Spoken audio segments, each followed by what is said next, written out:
Assalamualaikum.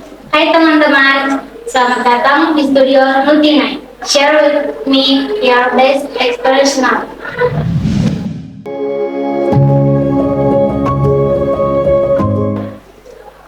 Di sini bersama kami telah hadir narasumber Bapak Ismet Akhirat SPI. Beliau adalah manajer pemasaran PT Esa Putri Prakarsa Utama yang lebih dikenal sebagai vendor kita. Pada kali ini, tema yang kita bawakan adalah membangun peluang bisnis melalui kolaborasi SMK dengan dunia industri di bidang perikanan. Apa kabar Bapak? Alhamdulillah, Adek. Baik-baik. Bagaimana perasaan Bapak hari ini setelah mengunjungi sekolah kami? Perasaan luar biasa, ya, luar biasa. Saya pribadi tidak menyangka sambutan khususnya di jurusan apa itu? Di multimedia dan kegiatan penebaran benur tadi jurusan perikanan. Sungguh luar biasa. Mohon izin Bapak, kalau boleh kami lebih mengenal tentang Bapak dan menceritakan lebih lanjut tentang latar belakang atau profil Bapak. Baik, jadi nama saya Ismet Akhirat. Lahir di Makassar, tanggal 13 Mei 1973. Berarti umurnya sudah 50 tahun. Kemudian saya lulusan sarjana perikanan dari Universitas Muslim Indonesia, Fakultas Perikanan tahun 1997. Berkecimpung di dunia perikanan itu sudah kurang lebih 20 tahun lebih. Sudah 20 tahun lebih. Untuk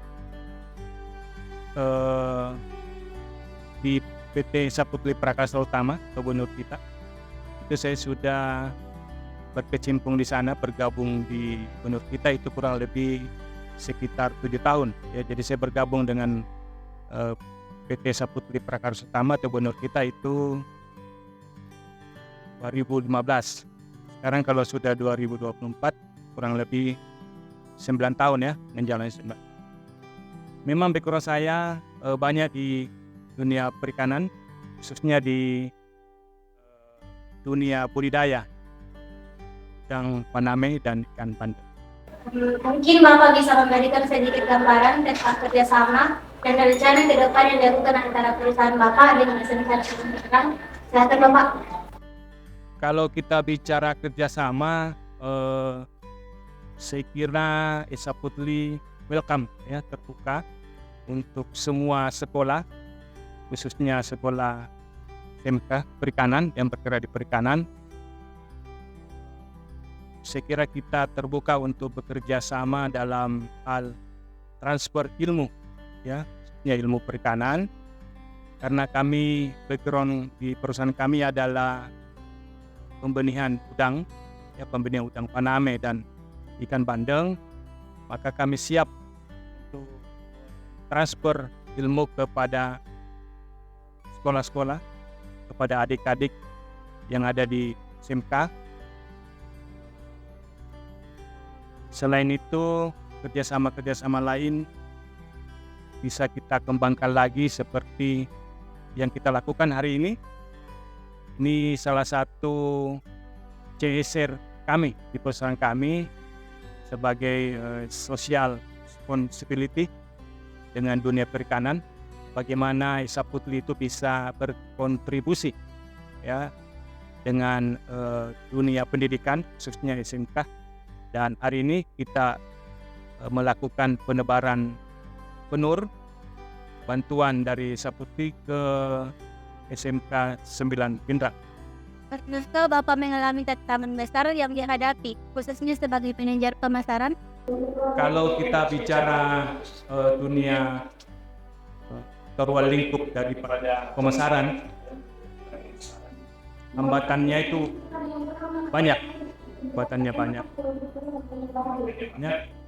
Tapi secara umum dunia pemasaran itu menarik untuk menarik karena kita berhadapan dengan orang lain. Dan khusus di bidang saya, mana bisa menjual secara maksimal benur yang kami produksi. Saya kira untuk tantangannya, hambatannya saya kira banyak dan alhamdulillah sampai hari ini kita bisa selesaikan, kita bisa tangani dengan baik. Prinsipnya bagaimana pembeli itu, konsumen itu, nasabah itu bisa puas dengan produk yang kami hasilkan. Itu prinsip utama dari pemasaran benur. Baik, kalau boleh tahu bagaimana Bapak mengatasi kesulitan itu? Kalau kita bicara mengatasi hambatan ya, hambatan kesulitan yang kita hadapi khususnya di pemasaran benur, saya kira yang pertama yang harus kita lakukan adalah menerima atau merangkum semua keluhan daripada nasabah ya. Karena pemasaran itu tidak bisa lepas daripada komplain ya, tidak bisa lepas daripada kritik daripada pembeli. Jadi kita harus menerima semua keluhan, semua kritik ya, semua tanggapan dari nasabah tentang produk kita ya, tentang produk kita. Kemudian selanjutnya kita akan mengolah ya kritik itu, kita akan mengolah saran itu, kita akan mengolah masukan itu, khususnya kalau di bidang pembenihan atau benur, kita akan diskusi kembali dengan teman-teman atau tim di lapangan bagaimana bisa menyelesaikan daripada keluhan-keluhan daripada nasabah tersebut. Oke. Apa motivasi yang bisa Bapak sampaikan ketika gagal di kalangan pelajar seperti kami? Jangan takut ya bagi pelajar. Sebenarnya tidak hanya pelajar, kami juga di dunia industri yang sudah kerja juga jangan takut. Kalau di pelajar jangan takut gagal ya, karena satu kali, dua kali, tiga kali, satu kali gagal bangkit lagi, dua kali gagal bangkit lagi, tiga kali gagal bangkit lagi. Dan perlu kita tahu kegagalan adalah kesuksesan yang tertunda ya. Tidak ada yang sukses itu tanpa pernah mengalami kegagalan. Dari kegagalan itu kita bisa belajar ya. Dan ada pepatah jangan sampai 3-4 kali jatuh di lubang yang sama. Di situ kita belajar. Oh ini barangkali yang perlu kita perbaiki. Oh ini yang kita perbaiki. Begitu seterusnya. Baik Pak, untuk pesan dan kesan untuk SMK agar lebih baik, bisakah Bapak? Pesan dan kesan ya untuk SMK secara umum ya. Saya kira kalau kita bicara sekolah menengah kejuruan, memang kejuruan itu berarti dia harus banyak berkolaborasi dengan dunia industri ya, dunia usaha dan dunia industri. Saya kira harus perbanyak melakukan kunjungan ke industri, mencari ilmu di industri dan jangan malu-malu untuk bertanya. Perbanyak untuk melakukan kunjungan ke industri. Karena walaupun bagaimana kita suatu saat nanti kita juga akan ke industri ya. Dan industri sebenarnya juga itu butuh SMK karena kita akan membutuhkan juga sumber daya manusia. Karena karyawan-karyawan, level karyawan, manajer itu kan kita harus butuhkan juga dari luar.